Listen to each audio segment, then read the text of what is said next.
Class में हम यशपाल समिति के सुझाव पढ़ेंगे। यशपाल समिति 1992-93 में आई थी। 1992 में इस कमेटी का गठन हुआ था और 1993 में इसने अपनी रिपोर्ट प्रस्तुत की थी। अब उसने रिपोर्ट जो तैयार की थी उसमें क्या सुझाव बताए थे, क्या कारण थे कि जो शिक्षा का भार है वो इतना ज़्यादा बढ़ गया है। शिक्षा बिना बोझ, इनका जो रिपोर्ट तैयार की थी और जो इन्होंने प्रस्तुत किया था उसकी टाइटल था शिक्षा बिना बोझ, एजुकेशन विदाउट बर्डन कहा इन्होंने। और उसमें क्या क्या चीज़ें बताई वो आज हम पढ़ेंगे। शिक्षा का भार या फिर शिक्षा का समस्या का स्वरूप कह लीजिए, या शिक्षा में जो समस्या है उसके स्वरूप के बारे में इन्होंने बात की।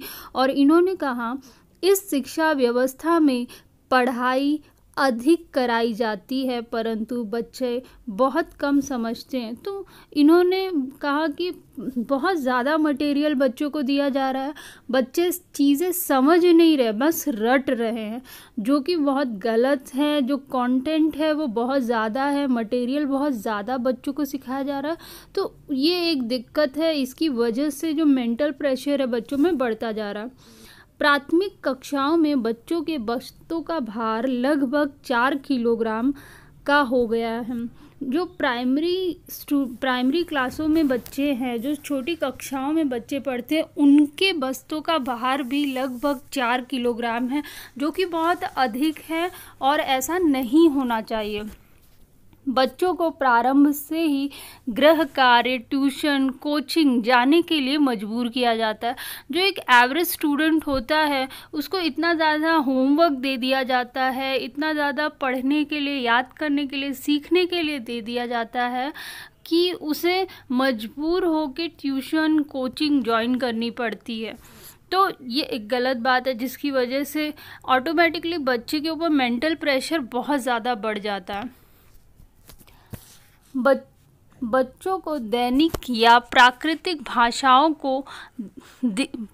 प्राकृतिक क्षमताओं को दिखाने का अवसर नहीं दिया जाता। तो जो डेली लाइफ या फिर नेचुरल क्वालिटीज़ है बच्चों में, कैपेसिटी है या फिर समझ लो टैलेंट है, वो दिखाने का अवसर नहीं मिलता। और ये देखिए जो दैनिक या प्राकृतिक क्षमताएं बच्चों में होती है, ये कैसे उभर के आती हैं। खेल के ज़रिए आप बच्चों को खुला एनवायरनमेंट दीजिए, नई नई चीज़ें करने के लिए कहिए, खुला छोड़ दीजिए, फ्री छोड़ दीजिए, एक उसमें दायरे में मत बांधिए, तभी उनकी जो प्राकृतिक क्षमताएं हैं वो उभर के आएंगी। जब उन्हें अनेक अवसर दिए जाएंगे, वो अवसर उन्हें प्राप्त नहीं होते, वो रटने में लगे रहते, अंक प्राप्त करने में उलझे रहते। तो इसकी वजह से उनकी जो प्राकृतिक क्षमताएं हैं उसे दिखाने का अवसर ही नहीं मिल पाता। पाठ्यक्रम को पूरा करना ही मुख्य लक्ष्य बन गया। जो पाठ्यक्रम है वो इतना ज़्यादा बड़ा होता है कि टीचर को अदर एक्टिविटी करने या स्टूडेंट को समझने, उसे एक्स्ट्रा टाइम देने का टाइम नहीं मिल पाता, समय नहीं मिल पाता। क्यों? वो सिलेबस कंप्लीट करने में लगा रहता है, उसे कैसे भी करके इतना जो वाइड सिलेबस है उसे कंप्लीट करना है, तो वो उसी में उलझा रहता है। बच्चों की प्रॉब्लम्स देखना या उनकी अदर क्वालिटी या टैलेंट को उभारने का उन्हें समय नहीं मिल पाता। परीक्षा प्रणाली में केवल रट कर परीक्षा पास करने पर बल दिया जाता है। टीचर हो या फिर पेरेंट्स हो, बच्चा अच्छा है या बुरा है वो उसके मार्क्स के ऊपर उन लोग जज करते हैं, जिसकी वजह से बच्चा रटने पे ज़्यादा जोर देता है, मार्क्स पे ज़्यादा जोर देता है, पास होने पर जोर देता है। और इससे ऑटोमेटिकली उसका मेंटल प्रेशर या टेंशन कह लीजिए वो बढ़ता जाता है। तो जो करंट सिचुएशन थी उसमें परीक्षा पे ज़्यादा फोकस किया जा रहा था, चाहे पेरेंट्स हो चाहे टीचर हो, पास होना, अच्छे नंबर लाना, इसी पे ज़्यादा ध्यान देते। बच्चे ने कितना समझा, कितना सीखा, उसको कोई इम्पोर्टेंस नहीं दिया जा रहा था। तो ये सब कुछ प्रॉब्लम थी। इसके अलावा विद्यालयी शिक्षा बहुत नीरस, बोझिल, आप कह लो बहुत ही अनइंटरेस्टिंग सी थी, जो कि बच्चों के लिए अच्छी बात नहीं है। जो सामाजिक विषय थे या फिर जो सोशल इश्यूज बुक्स में थे वो एक्चुअली में सिर्फ सूचनाएं बहुत अधिक, टेक्स्ट बुक में सिर्फ इन्फॉर्मेशन है, जीवन से संबंधित समस्याएं, जैसे अपने जो आप डेली लाइफ में फेस करते हैं प्रॉब्लम, उससे रिलेटेड कुछ भी नहीं था, सिर्फ आपको इन्फॉर्मेशन दी जा रही है, पर उसे जीवन से नहीं जोड़ा जा रहा था। बालकों को बहुत कुछ पढ़ना प्रारंभ से ही पड़ता है, मतलब इनिशियल स्टेज में प्राथमिक स्तर पे बच्चा ये भी पढ़ रहा है वो भी पढ़ रहा है, उसे बहुत सारी चीज़ें रटने के लिए दे दी जाती, जो कि अच्छी बात नहीं है। जो बच्चा छोटा है तो उसे कंटेंट कम देना चाहिए, बहुत कम सिलेबस होना चाहिए, और उसे समझाने, खेल कूद, अदर एक्टिविटी में डालना चाहिए। तो ये सारी दिक्कतें थी।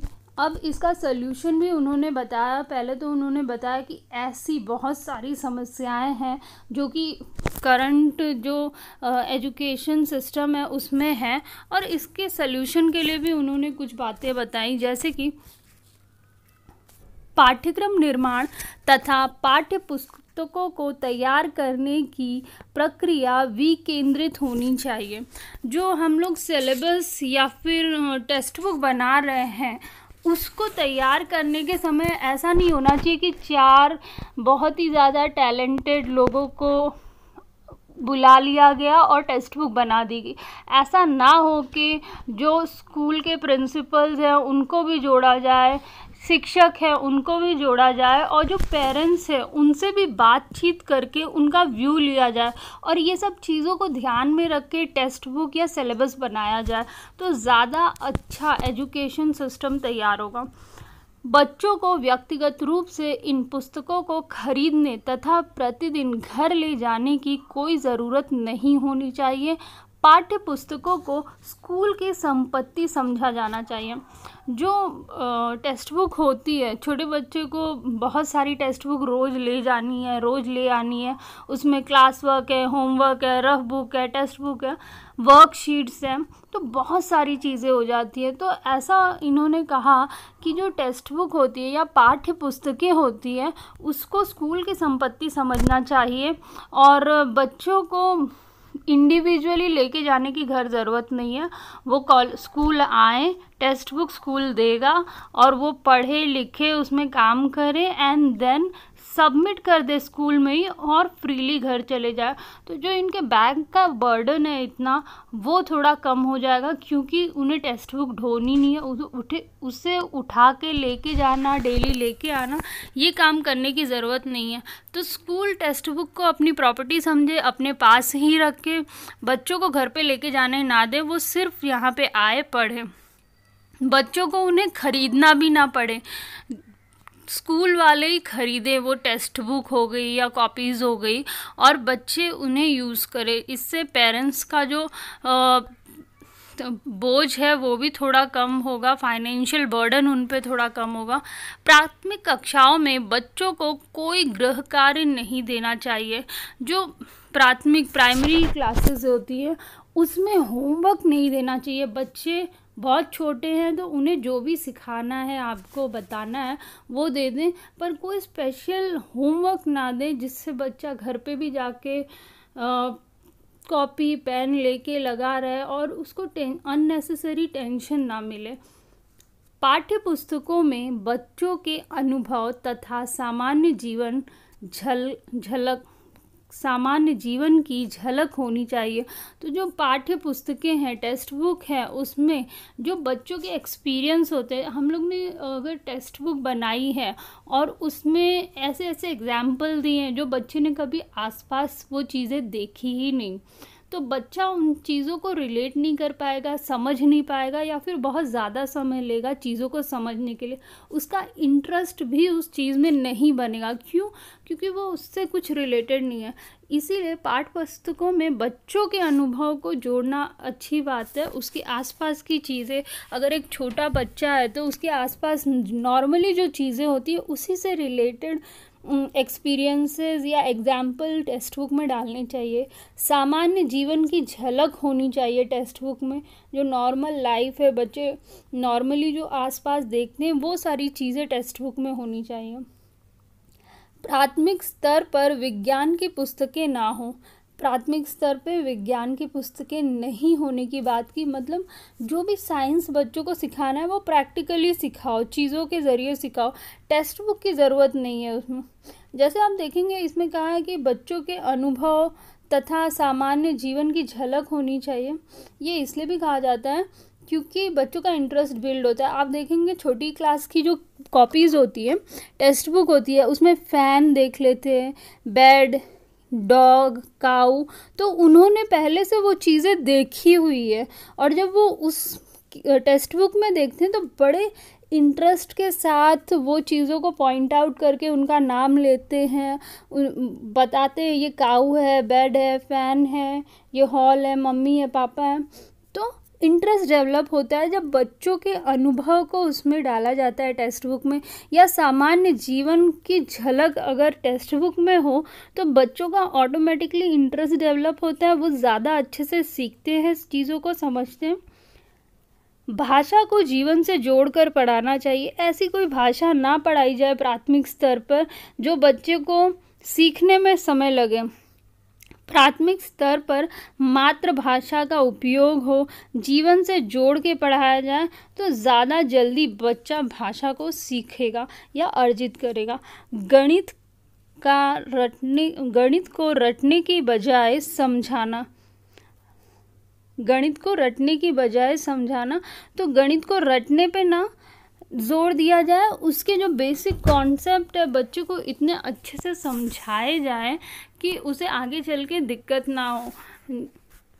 ऐसी कुछ सुझाव यशपाल समिति ने दिए सो दैट बच्चे का बोझ या फिर कह लो शिक्षा का जो बोझ है बच्चों पर वो ऑटोमेटिकली कम हो जाए। इसके अलावा उन्होंने कहा शिक्षकों को समय समय पर जो प्रशिक्षण होता है या ट्रेनिंग होती है वो दी जाए।